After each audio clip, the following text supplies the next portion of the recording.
എന്നാൽ LDF ഈ തെരഞ്ഞെടുപ്പിൽ പരാജയപ്പെടും. അത് വളരെ വ്യക്തമാണ്. കാരണം ഈ ഗവൺമെന്റ് രണ്ടാം പിണറായി സർക്കാർ വന്നതിന് ശേഷം നടന്ന എല്ലാ തെരഞ്ഞെടുപ്പുകളിലും ജനങ്ങളുടെ കോടതിയിൽ ദയനീയമായിട്ട് പരാജയപ്പെട്ടിട്ടുണ്ട്. അത് പുതുപ്പള്ളിയിലോ അല്ലെങ്കിൽ തൃക്കാക്കരയിലോ പാലക്കാട്ടോ അല്ലെങ്കിൽ നിലമ്പൂരിലോ ബൈ ഇലക്ഷൻ മാത്രമല്ല, ചേലക്കര ഇവർ ജയിച്ച ഇലക്ഷനിൽ പോലും ഭൂരിപക്ഷം 1/3 കുറഞ്ഞു എന്നതാണ് യാഥാർത്ഥ്യം. തദ്ദേശ തെരഞ്ഞെടുപ്പിൽ പരാജയപ്പെട്ടു, തദ്ദേശ ഉപതെരഞ്ഞെടുപ്പുകൾ പരാജയപ്പെട്ടു.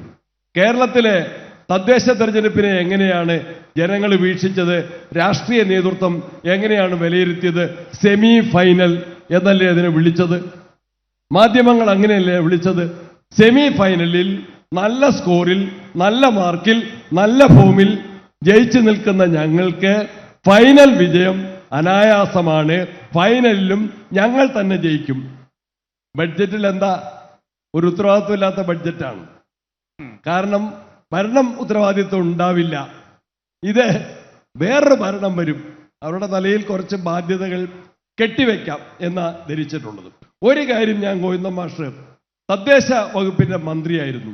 ഇന്നത്തെ ബഡ്ജറ്റ് പ്രഖ്യാപനത്തിലെ ഒരു കാര്യം എന്താണ്? പഞ്ചായത്തുകൾക്കും മുനിസിപ്പാലിറ്റികൾക്കും വായ്പ എടുക്കാനുള്ള സംവിധാനം ഉണ്ടാക്കും.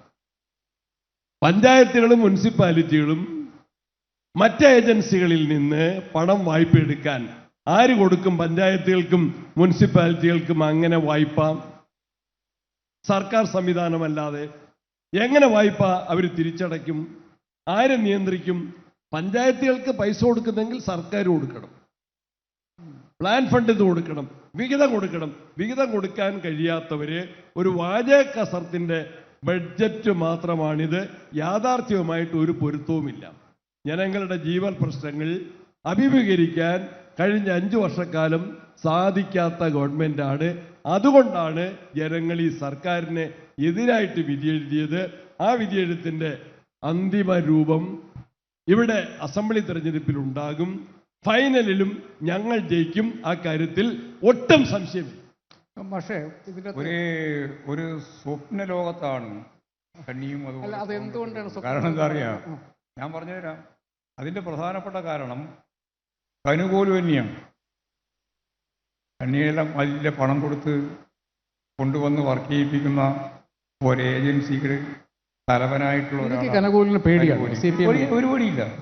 കനുകൂലിയോട് എന്ന് പറഞ്ഞാൽ ഞാൻ പറഞ്ഞു വരുന്നത് അദ്ദേഹത്തെ ഞാൻ കോട്ട് ചെയ്യുന്നത്. കനുകൂല് പറഞ്ഞത് ഗവൺമെന്റിന് എതിരായിട്ടുള്ള വിരുദ്ധ വികാരം ഇല്ലാന്ന്. പക്ഷെ റിസൾട്ടിൽ നിങ്ങൾ ജയിച്ചില്ല. ഞാൻ റിസൾട്ടിനെ പറ്റി ഞാൻ പറയുന്നുണ്ട്. കനുകൂല് പറഞ്ഞത് വിരുദ്ധ വികാരം ഇല്ല എന്നാണ്. അന്നേരം ഇവരെല്ലാം കൂടി ചേർന്നിട്ട് കനുകൂലിന്റെ പേട്ടി കയറി ചെയ്യുന്നു.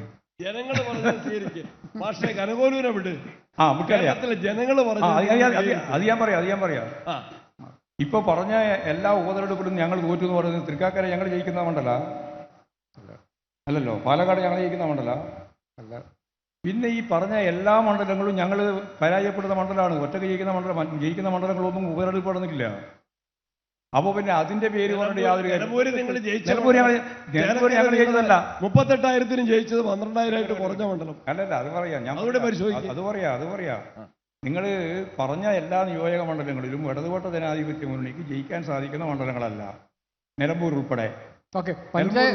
പഞ്ചായത്തുകൾ നിങ്ങൾ ജയിക്കുന്നതല്ലേ? പഞ്ചായത്ത് തെരഞ്ഞെടുപ്പിൽ നിങ്ങൾ ജയിക്കുന്നത് അത് പറഞ്ഞ അതിലേക്ക് ഞാൻ വരാൻ പോവാ. പഞ്ചായത്ത് തെരഞ്ഞെടുപ്പിന്റെ ഭാഗമായിട്ട് ഞങ്ങൾ ഏതാണ്ട് സമാസമത്തിലാണ്. ഞാൻ പറഞ്ഞുതരാം എന്തുകൊണ്ടാന്ന്. 4 കോർപ്പറേഷൻ നിങ്ങൾ ഭരിക്കുന്നു. കേക്ക് അത് അതാവാക്ക ആവശ്യമുള്ളത് മാത്രമല്ലല്ലോ പറയേണ്ടത്. 7 ജില്ലാ പഞ്ചായത്ത് ഇടതുപക്ഷ ജനാധിപത്യ മുന്നണിയും 7 ജില്ലാ പഞ്ചായത്ത് UDF-ഉമാണ് ഉള്ളത്. അപ്പോൾ സ്വാഭാവികമായിട്ട് ഒരു 50% അടുത്താണ് നമ്മുടെ ജില്ലാ പഞ്ചായത്ത് എടുത്ത് ജില്ലകളെടുത്ത് പരിശോധിച്ചാലുള്ള സ്ഥിതി. പിന്നെ ആകെ ഏറ്റവും വലിയ വോട്ടിന്റെ വ്യത്യാസം വന്ന ഒരു ജില്ല എന്ന് പറയുന്നത് 5 ലക്ഷം വോട്ടിന്റെ വ്യത്യാസം വന്ന ജില്ല എന്ന് പറയുന്നത് ഒരു ജില്ലയാണ്. ഒരു ജില്ല അല്ലല്ല, ഞാനൊന്ന് പറഞ്ഞു തന്നോട്ടെ. അപ്പൊ ഞാൻ പറഞ്ഞു വരുന്നത്, നിങ്ങളിപ്പോൾ ഓരോ തെരഞ്ഞെടുപ്പിന്റെയും ഭാഗമായിട്ട് പരിശോധിക്കണം. പാർലമെന്റ് തെരഞ്ഞെടുപ്പിനും ഇപ്പോഴത്തെ തെരഞ്ഞെടുപ്പും തമ്മിലുള്ള എന്താ വ്യത്യാസം? നിങ്ങൾ പാർലമെന്റ് തെരഞ്ഞെടുപ്പ് കഴിഞ്ഞപ്പോഴും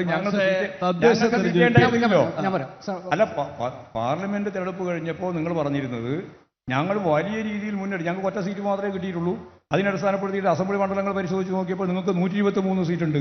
ആ 123 സീറ്റ് നിങ്ങൾ ജയിക്കുന്നതാണല്ലോ നിങ്ങൾ ധരിച്ചുകൊണ്ടിരുന്നത്. എന്നിട്ട് എങ്ങനെയാണ് പിന്നെ 60 സീറ്റിലേക്ക് നിങ്ങൾ ഇപ്പം ഞങ്ങൾക്ക് 60 സീറ്റ് കിട്ടിയത്? ഈ പറഞ്ഞ 50% ജില്ലാ പഞ്ചായത്തിന്റെ അകത്ത് ഇടതുപക്ഷ ജനാധിപത്യ മുന്നണിക്ക് ഞാൻ പറഞ്ഞേക്ക് ജില്ലാ പഞ്ചായത്തിന്റെ അകത്ത് ഞങ്ങൾക്ക് ഭൂരിപക്ഷം കിട്ടിയിട്ടുണ്ട്. 7 ജില്ല നിങ്ങൾക്ക് 7 ജില്ല ഞങ്ങൾക്ക് ഉള്ളത്. ആ 7 ജില്ലക്ക് അകത്തുപെട്ട തന്നെയാണ് കോർപ്പറേഷൻ. മറുപടി പറയാനുണ്ട്. ഈ സെക്കൻഡ് പറയാനുണ്ട്. തദ്ദേശ തെരഞ്ഞെടുപ്പ് നിങ്ങൾ നടത്തിയതാണ്. നിങ്ങളിപ്പോ 7 ജില്ലാ പഞ്ചായത്ത് പറഞ്ഞ് നിങ്ങൾക്ക് 11 ഉണ്ടായിരുന്നു. നിങ്ങളെ 11 7ലേക്ക് കുറഞ്ഞത്. അല്ല, നിങ്ങൾക്ക് 5 കോർപ്പറേഷൻ ഉണ്ടായിരുന്നു. 5 കോർപ്പറേഷനാണ് 1ലേക്ക് കുറഞ്ഞത്. മുനിസിപ്പാലിറ്റി, കോർപ്പറേഷൻ, ജില്ലാ പഞ്ചായത്ത്, ബ്ലോക്ക് പഞ്ചായത്ത് എല്ലാ തലങ്ങളിലും ഞങ്ങൾക്ക് വ്യക്തമായ ഭൂരിപക്ഷം. നിങ്ങൾ വിഭജിച്ച വാർഡ ഒരു കാര്യം നിങ്ങൾ അശാസ്ത്രീയമായിട്ട് തിരുവനന്തപുരത്ത് മാത്രം ഒന്ന് പറയണം ജേക്കബ്. തിരുവനന്തപുരത്ത് ഞങ്ങൾ ജയിച്ച കോർപ്പറേഷൻ വാർഡിലെ വോട്ടർമാരുടെ എണ്ണം 18,000. നിങ്ങൾ CPM-ഉം BJP-യും ജയിച്ച വാർഡിലെ വോട്ടർമാരുടെ എണ്ണം 3,500.